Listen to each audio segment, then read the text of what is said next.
Yo,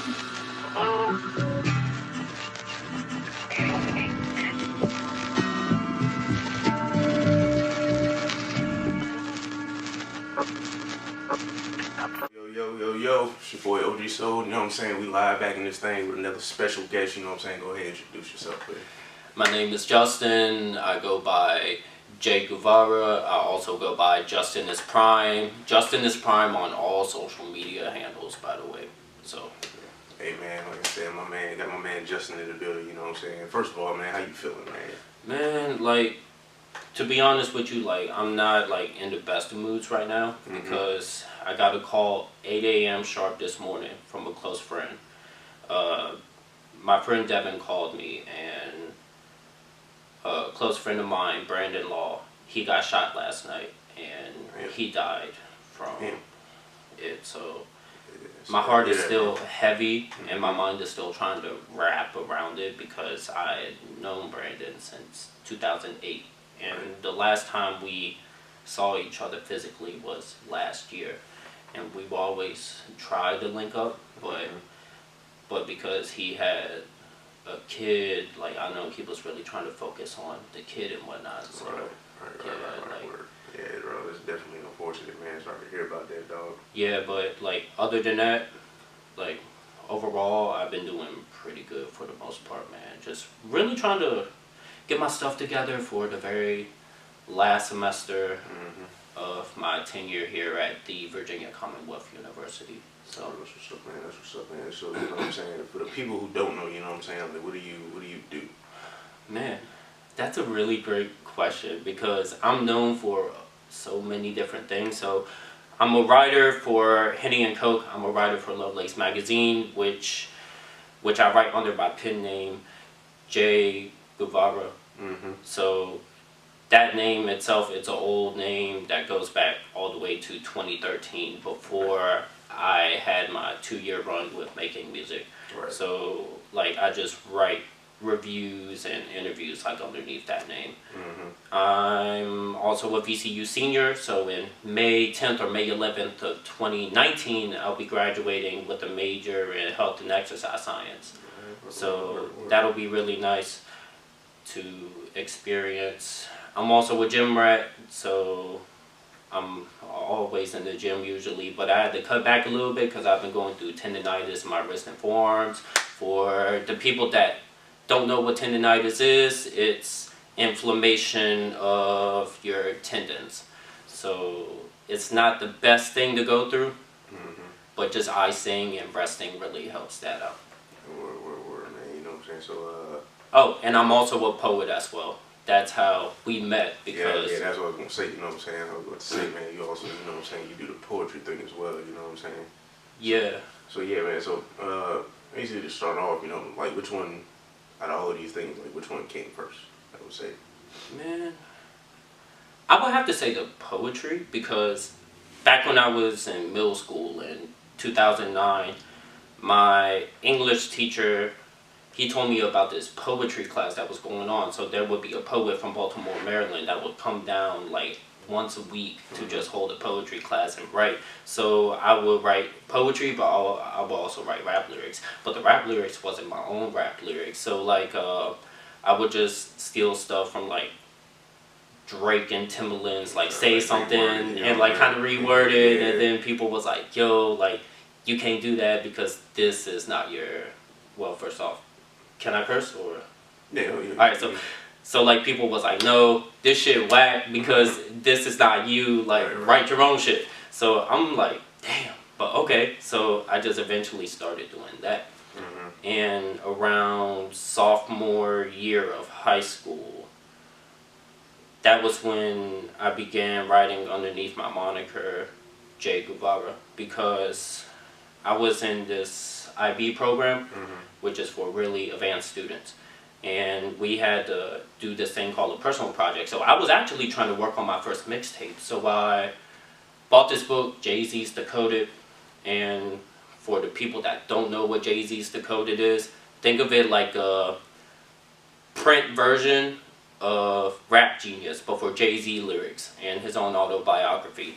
And when I began reading through the lyrics of Public Service Announcement and like going through like that line where he says, I'm like Che Guevara with bling on, I'm complex. And he broke down like why he said that line specifically, because somebody from MTV was in his studio for 24 hours watching him like work, watching him like talking to the people on like mixing and engineering and laying down verses. But the first question she asked him, why is he wearing a Jesus piece with a Che Guevara shirt on? And Che Guevara, like historically, he's considered as an extremist, so one way or the other. And with myself during that time, like I considered myself to be an extremist. So like I just really started rocking with that, and I did more research about him like during like my high school days and whatnot. So with that, like I had an A on the project, but I lost the mixtape because the computer I had like my stuff on had a virus, and I didn't send it to my email, and it messed everything up. Yeah. So like I was dabbling between music and poetry still, and then from 2014 through 2016 I released 6 mixtapes, but they were like low to decent quality. And I used to record with Max Cupid, who is Mike X Angel's brother, if you're familiar with Mike X Angel from Petersburg. So for the people that don't know, Mike X Angel, he has a project with Trey Songz. Back in, I think it was January of 2018 or January 2017, the Anticipation 2. Like, definitely check that out. It's a really solid project. So, like, going through all that, even when I stopped making music, that was when all the other doors opened. But I still stuck with poetry. Right. So what drew you into like the whole, doing write-ups and reviews? That came up right after I stopped doing music, believe it or not. Because I stopped making music around October of 2016.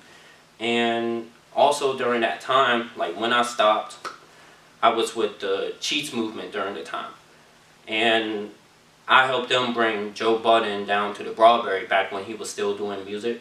So it was a part of his Rage and the Machine tour during the Broadberry. And the people from Virginia Got Now, like, saw my tweet, like, saw my pinned tweet of being with Joe Budden at the Broadberry, kicking it VIP.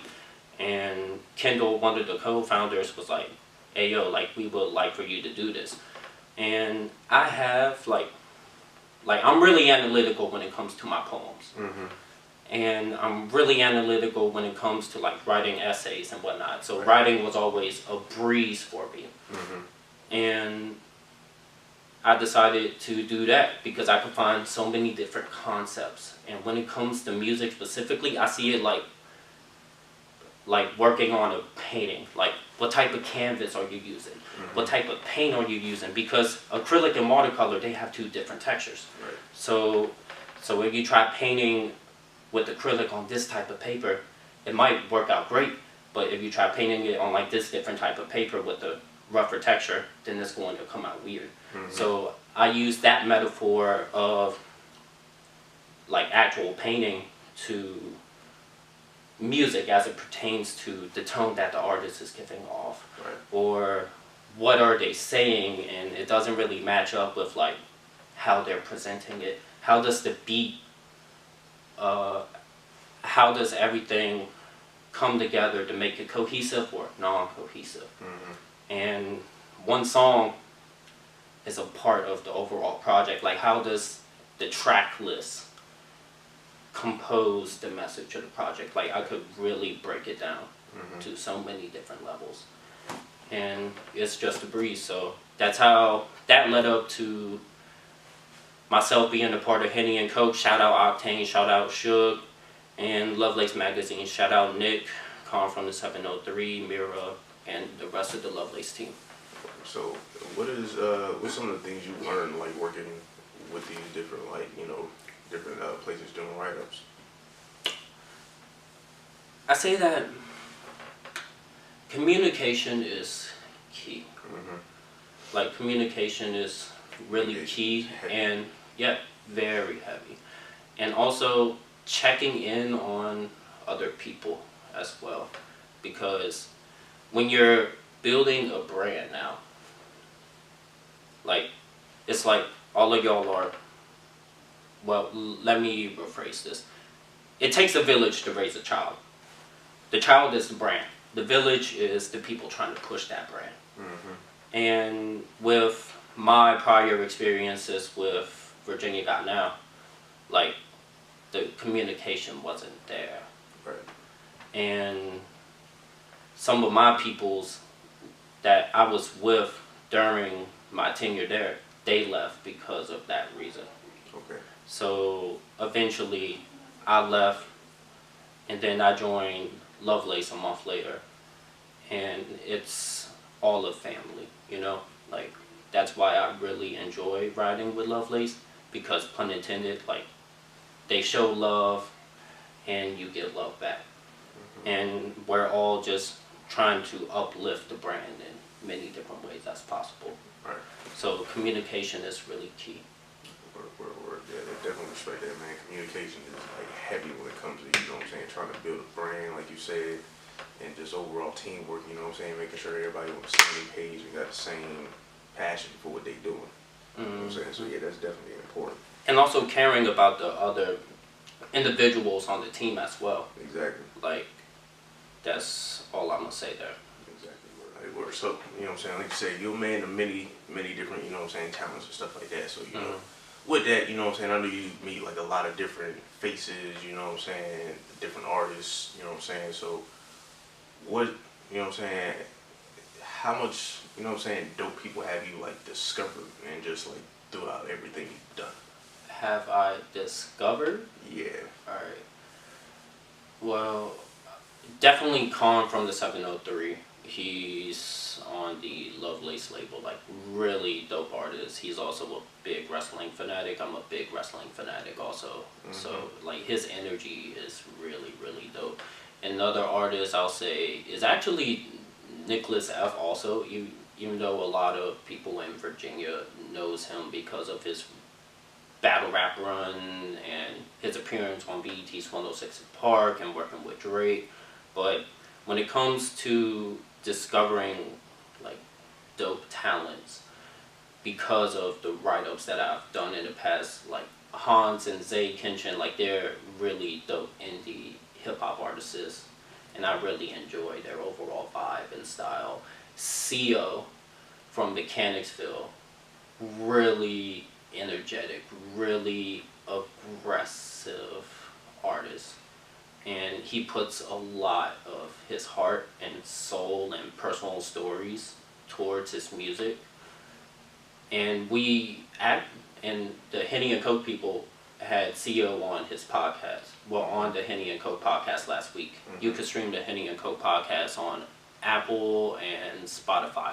So they had a really great talk about his personal story and how he's trying to work on his project that he's releasing in February. Okay. So, but overall with Lovelace and Henny and Coke, and even during my time with Virginia Got Now, I ran into a lot of dope artists, and even hosting open mics at VCU back when I used to host them for about 2 years. Like artists will just come through and just perform, and then I'm like, hey, like I write for this person, for this brand and this brand. Like definitely send me some of your music, and we'll just network from there. Right. You know what I'm saying? So you mentioned network, man. You know what I'm saying? So networking, like, what would you say is like the most, like, well, how important would you say is networking? And you know what I'm saying? What's some of the hardest things about networking? I say it's crucial when it comes to the importance of networking.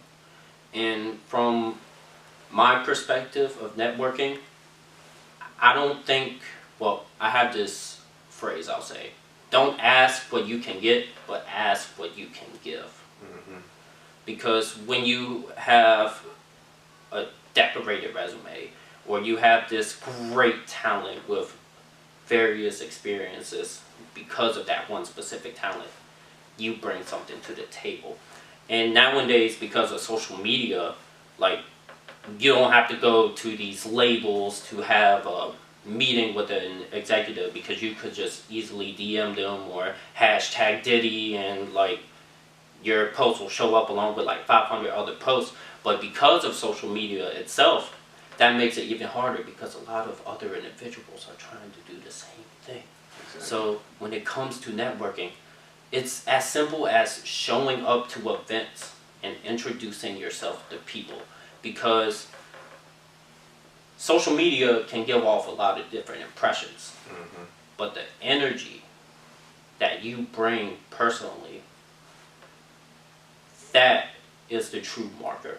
Right. And I can say this myself, because I remember going through like the Henny and Coke email for like submissions and whatnot. And there was this one artist, I'm not going to say any names. He had a real professional email and whatnot. Like, I actually love the professionalism, other than like, hey bro, here's my SoundCloud link, or here's my Spotify link, like, repost it if you fuck with me. Like, I actually hate that shit when it comes to DMs. Right. But I like the professional outlook, or like just a question like, hey, can you please give this? Anyway, the guy was real professional through the letter. And I decided to go to one of his shows. And he was the headliner of the show. He got kicked out of the show for underage drinking and like giving alcohol to other people. And him and his girl were arguing with the security guards. And in my mind, I'm like, how can you be the headliner and act like somebody that never even been to the position that you're at before? Right. So that personal interaction actually made me not want to do the write-up, because of that image. Right. Yeah, bro. I definitely feel you as far as like the personal interaction with somebody, because you know, is like, it's very easy, you know what I'm saying, like to feel like how genuine someone is when you're around them. Yeah. You know what I'm saying? Yeah, and crazy thing is, like, that artist could be very talented, but because of how you carry yourself, people aren't really gonna fuck with you if you carry yourself in a wrong and immature way, in an unprofessional manner. Right. Even though nowadays trolling is a very big thing, and we see artists do that all the time and get notoriety for it. But when it comes to professionalism, I'm more on that like professional side. So. Right.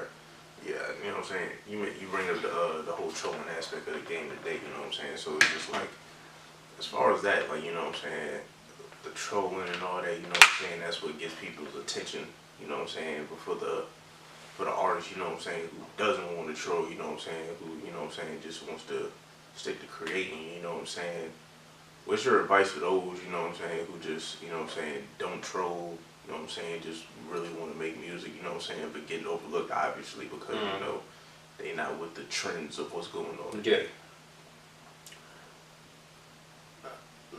Let me actually think about this for a few seconds. I'll say that for those artists that don't troll, carry that professionalism and actually network at personal events and public events as well. Because how I see like the common good versus evil that us humans normally have, taking the low road will get you to the path quicker, but taking the high road will get you to your like goal longer. So you'll stay there longer if you take that virtuous road, rather than taking that treacherous road where you get to your goal, but you're only there for like your 15 minutes of fame. So are you really gonna do all of this just for 15 minutes of fame, or are you going to do this to carry out for years and even a decade? Right. So it's really carrying yourself in a professional way, but really just being you. Like, I know with myself now, because I used to be an artist, I don't make music anymore. But people know me as a poet. People also know me as like a part-time MC, because I spit for the RVA Lyricist Lounge. And we all know poetry and hip-hop go hand in hand with each other. I'm also a writer for a magazine and a DMV brand. I used to host open mics for here. I'm also from south side of Richmond, born and raised, so I do a lot of different events here in the city of Richmond when it comes to civil engagement. Like, I can talk about more things, and I can also joke around too. Like, not everything has to be like serious all the time. Like, cause you could actually be over serious. Yeah, definitely. Like, that was my issue when I was an artist in the game. I was over serious. Like, I wasn't trying to, like, joke around and ease my way into, like, just trying to have a normal conversation. Like, I was there, I was blunt, and, like, that over seriousness, like, carried over into my performance. So it's really just being you and actually going out to events, to network. I cannot iterate that enough. And I went on for the past few minutes talking about impressions on social media versus impressions in person. That impression in person, that's like the true first impression, even though social media nowadays is the first impression of people. Right, it is a first impression, but it's just like, you know what I'm saying, also with social media, it's just like, you know what I'm saying, it could easily be a lie, you know what I'm saying, so, yeah, man, so, you know what I'm saying, as far as, with the write-ups you do for the magazines and stuff, like, how y'all, like, balance out, you know what I'm saying, like trying to put on as much people as possible, or get writers from as much people as possible, you know what I'm saying, because, you got the people who, you know what I'm saying, who troll, get the attention and stuff like that, and then you got those, you know what I'm saying, who just, stick to creating, you know what I'm saying, don't gotta troll, you know what I'm saying, but sometimes it can be harder for them to get to shine, you know what I'm saying, because they don't necessarily troll and stuff like that, and they don't necessarily have the attention. Yeah. So it's like, how do y'all balance out, like, you know what I'm saying, okay, this person, you know what I'm saying, they may not be as talented or whatever the case may be, you know what I'm saying, but they got the attention, they got the following, you know what I'm saying, they do the trolling, versus someone, who may not have that same attention, you know what I'm saying, but definitely can tell they're talented. Yeah. Well, for Lovelace Magazine, we release our magazine seasonal, so we always drop it on like the first day of the new season. So like the first day of autumn, first day of winter, first day of spring, first day of summer.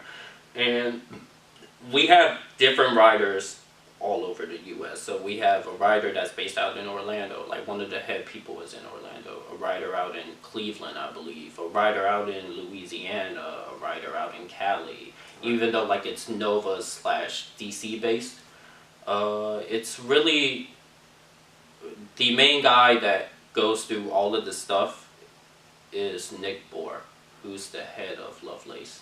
And we actually break it down to artists to know, so we talk about where like a certain artist is from and what they normally do with their music, and they give a short description of themselves.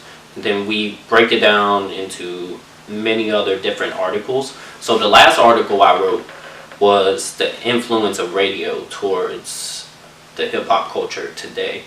So like, to go back to your question about trolling and like artists who aren't trolling, like that really depends on like the different writers within our collective. Right. So I know with myself, I try to write reviews about artists that I rock with on a personal interaction. Like, I don't have to know the artist personally, but with the personal interactions and actually checking out their music, like I really determine if the artist needs a little bit more work or if the artist deserves like a spotlight. So that takes some time because I could be really analytical with how I listen to music. So even though I'm more of a lyrical individual, like I like the turn up rap also. I really enjoy that. And I also enjoy reviewing singing projects every now and again, because that helps me fine tune my ears to many different cadences. That also fine tunes my ears to how does this type of singing go with this type of beat? Like how does the tone of that correlate? So That's the best answer I could give you. Right. Yeah. Definitely respect that, man. You know what I'm saying? So, as far as, you know what I'm saying, future things you got planned, you know what I'm saying? I know you say you was focusing more academic wise, you know what I'm saying? But, you know what I'm saying? Like, is there any other special things you got going on? Have stuff in plan in the store that people should look out for? Man, the crazy thing is, this whole semester so far, I keep on saying that I'm going to fall back from the scene to focus on academics, but more opportunities keep on coming up. So 3 weeks ago, I did my first ever radio interview on WRIR, and it was based on that article I told you about with how does the radio influence today's hip-hop culture.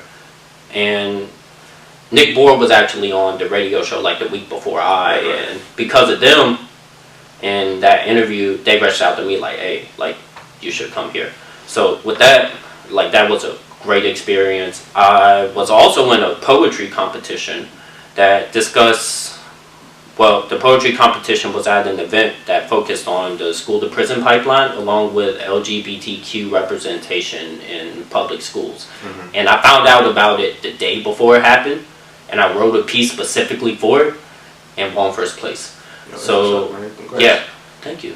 And because of that, I'm doing an annual charity event with the complex models here at VCU, November 18th, 7 p.m. The event will focus on many different issues that's going on in Richmond, but the main focus is on domestic violence. I am also doing an event December the 12th from 6 to 8 p.m. at Atlas, which is on 112 or 114 West Marshall Street here in Richmond, Virginia. That event is an open mic, but I'm going to be a special guest for the Art 180/Podium programs.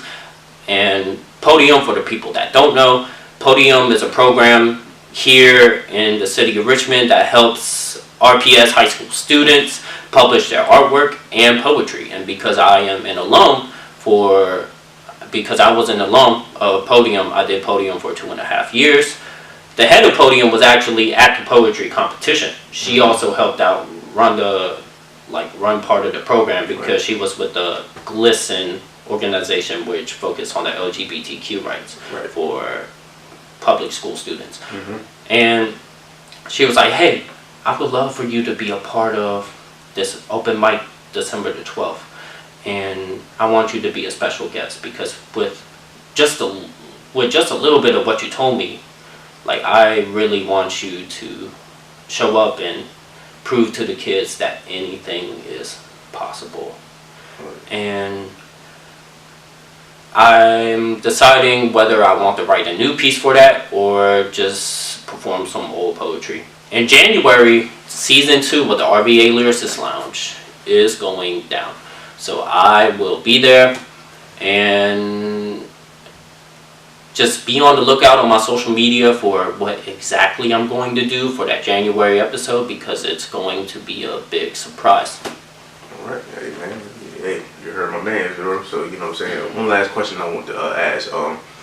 What's some advice you would give to people who like got a lot going on, you know what I'm saying, do different things, whether it be creating art, whatever the case may be, or writing magazines, networking and stuff like that.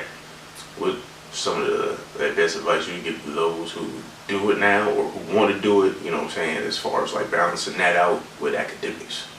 Man, look, so create a schedule, right? Like, just take a good 15-20 minutes out of your day, like, grab like grab a sheet of paper, write down like the hours, like for example, like 8 a.m. towards like 10 p.m. and write out like whatever classes you have, what job you're working, and like fill those out first. And then write out like certain blocks of you're going to study this subject for an hour, or you're going to the gym for this hour and 15 minutes. Or you're going to focus on this, like, write up for 30 to 45 minutes. And that really helps out with time management, because college it's really about time management. And college shouldn't be the best years of your life. College should set you up for the best years of your life. And really, self-care, like, self-care is essential when it comes to college. It's really essential because you could easily overwork yourself. Definitely. I went through so many different times where I overworked myself to where I ended up in the ER for one case. And it's just really making sure you have that time. And for my writers, get Grammarly on your laptop. It's grammar and then ly. Like that. Like think of it as like spelling check / autocorrect, but they help you out with your sentence formatting, pronunciation, etc. Like it's a better spell check. And it also helps you out with creating more professional write-ups. Word, man, yes, you know what I'm saying? Definitely, I definitely agree with you with that self-care, man. That's definitely important first and foremost, man. So, you know, hey, man, like I said, my man, Justin is prime here, you know what I'm saying? Appreciate you for coming through for the interview. You know Anytime. Always good chopping it up with you, you know what I'm saying? Yo, Soul Views, you know what I'm saying? Episode on the way. Shout out my man again for coming through, you know what I'm saying? And until next time, we out.